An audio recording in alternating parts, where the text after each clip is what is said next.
Ngayon naman po, magluluto ako ng nilagang baboy. Yan, nakasalang na po kanina pa yung baboy natin. Mga 1 oras na po yan. Lagay ko na ang saba. Lagay na rin natin ang pampalasa. Lagyan natin ng sabaw.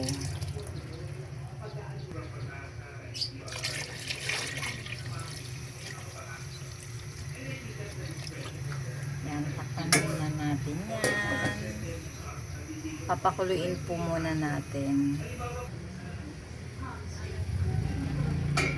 Yan, pagluto na po ang ating karne ng baboy. Lagay na natin ang kanyang mga gulay.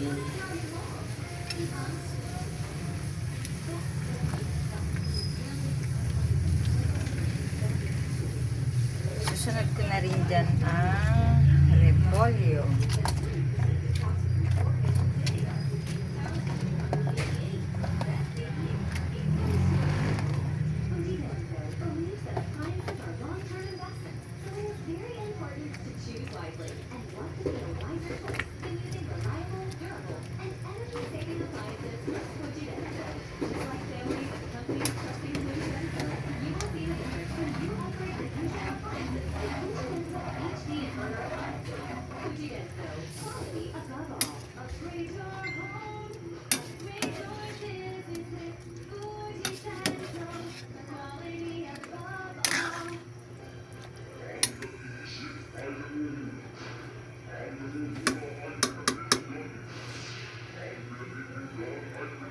Pakuluin lang po muna natin sandali.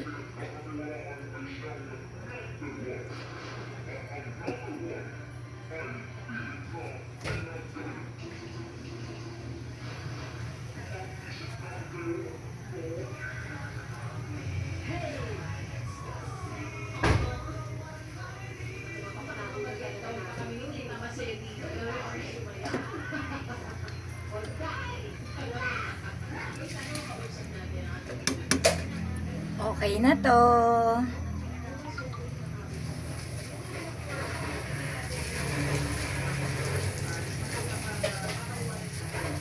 Pwede na po natin patayin ng apoy dahil baka ma-overcook ang ating repolyo.